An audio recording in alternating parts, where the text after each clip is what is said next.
Hello, it's Alex. Welcome to my cookbook collection downsizing project. And this begins phase one. And what you're looking at right here are most of my baking cookbooks. I have a few juicing books in there. And then on this lower shelf, we start getting into my health food books. On the top, what you had looked at was barbecue and vegetables. But those middle two shelves are my baking. Lots of Maida heater in there. I love to bake. My grandmother was a baker as well. And I learned the love of it from her and my mother as well. And then here you get to see Indy, our little Chihuahua Jack Russell mix, along with my kombucha. This next shelf we're going to transition into is a combination of my daughter's cookbooks right there. And then on to the right are all of the recipes that I like to save. So those are all binders with recipes from magazines and things I've written down. This is my go-to shelf. This is in the dining room. And it's truly the shelf that I grab from the most. What you're going to notice at the very top are my international books, I believe. Is that right? Yeah. So those are all international books. I think we start with Morocco there. And then we go into Rick Bayless, Mexico, Latin recipes, all really good stuff. These are some of my favorite books. This is going to be the hardest to downsize. So I started my cookbook collection right around, I think it was 2015. I had lived in Santa Fe at the time, and I had lived there since 2012. And the restaurants in Santa Fe are amazing. And I found myself wanting to make these recipes in my own kitchen. So I started going to thrift stores, secondhand stores, and purchasing all these books. And then the beautiful day came when I started working at Kitchenality, which is a thrift store hooked onto Kitchen Angels, which does home delivery for people who cannot make it out to the grocery store to get their, or to go out to eat to get their meals. And so people would donate cookbooks, and I was always the first in line to see them and call dibs on them. And I did. And that's how my collection grew mostly. But you can see the shelf is just insane. There's a ton of cookbooks, and although they're all very good and beautifully done, who needs this many cookbooks? I really need to downsize. So here's probably phase 2 or 3 in my project. Now these are not cookbooks. These are my shelves. Notice these things on these outside shelves? They need to be inside cabinets, but my cabinets are so full I need to expand to these shelves also in the dining room. On the bottom shelf here are my cookbooks. These are restaurant-based. So generally these are cookbooks put out by restaurants. So what I would like to do is get all of this stuff in cabinets. So it's not just my cookbooks that will be downsizing. It will be a lot of my kitchen utensils. This shelf is going to be the toughest to part with. These are vintage cookbooks, and their historic value means more to me than the actual recipes. I don't really cook from here. I don't know if any of you have tried the recipes back in the day, 1800s, early 20th century.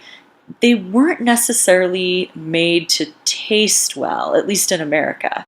Fannie Farmer started the famous Boston cooking school. I believe I may have that wrong. But she was more of a businesswoman. If you actually made her recipes, as Chris Kimball did when he recreated Fannie's Last Supper, they'd need a lot of tweaking to meet our current taste buds. So I don't cook out of these. I really just enjoy them for the historic value. Like, look at this one. The Male Chauvinist Cookbook. I got this in a thrift store in Grand Junction, Colorado, I believe. This would never be created in present day. Never. Back in the, 70s, I'm going to guess that this was created. This was okay. All acceptable. So even though that wouldn't fly in present day, I just love that it once existed and I have it and I can look at it.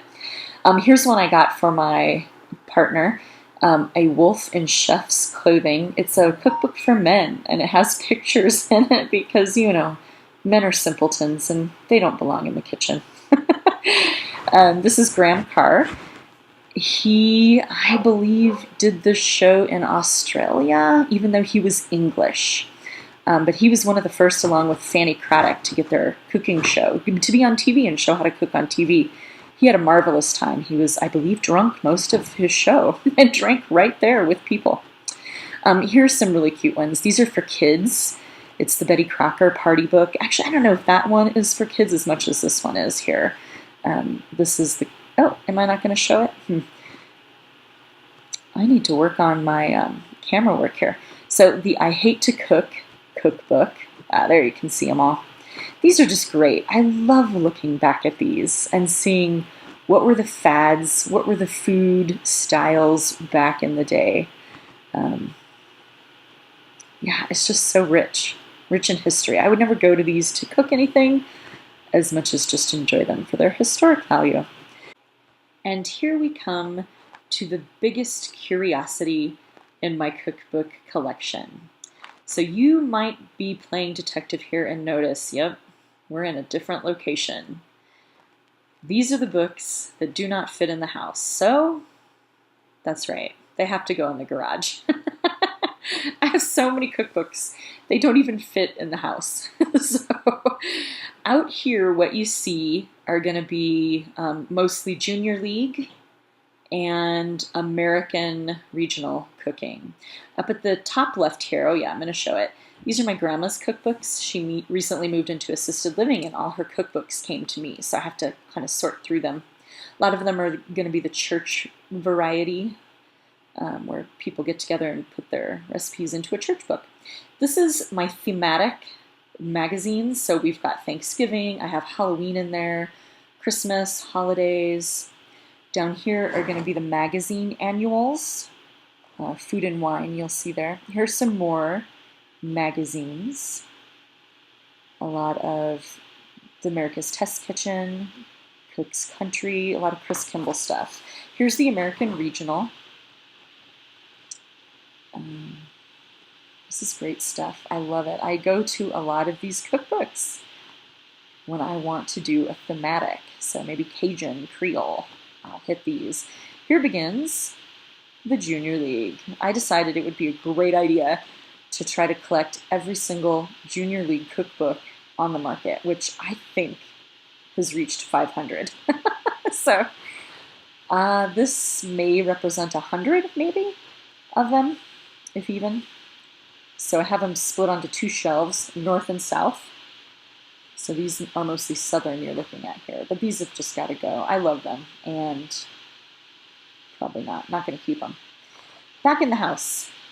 This is, you can probably tell what these cookbooks are going to be, cocktail recipes. So these are going to be all the drinks.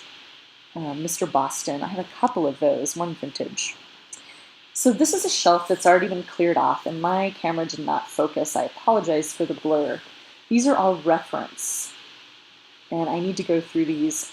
I don't even know if I'm going to keep any of them, because there's the internet. You can just go to the internet if you have any questions. So these may all go, but I do want to give them a fair shake and look through them.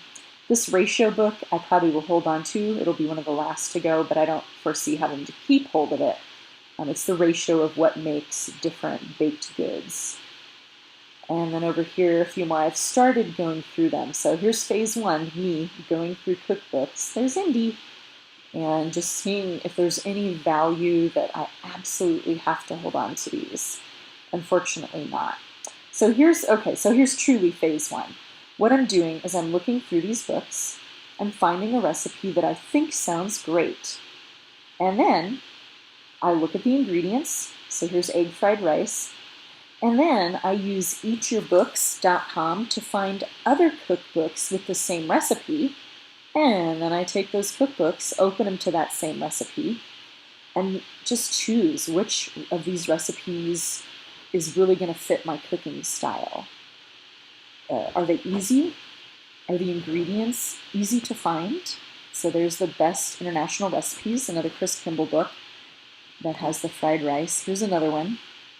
I think this is another Chris Kimball, the American restaurant favorites at home.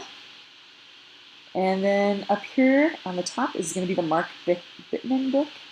I think it's how to cook everything. Yep, how to cook everything. So the question is, which of these recipes will I resonate with the most? And which book has other recipes in it that I would equally enjoy? Truthfully, here's my hunch. I'm going to keep a lot of Chris Kimball books because I just love him. I love the scientific idea behind testing every recipe. I'm also going to go to the table of contents and even sometimes the index, and I'm going to look at what what the cookbook has to offer other than just the recipe I enjoy. And so I'm showing you what is this one? American Culinary Institute. And again, this information, do I really need to keep it around? I don't know. I enjoy reading it maybe one time, but is it something that needs to stay on my shelf? And then so here I am. What I like here is they have notes in the back. I never ever use them, but I just like knowing they're there. So here's the recipe list. Will I ever cook any of these? And that's what I find out. The New England clam chowder at the bottom there looks amazing. So if I like it and want to keep it, I can always just write it down and put it in those other binders I had shown you before. This is coming to the end. We are concluding my phase 1 of downsizing the cookbooks.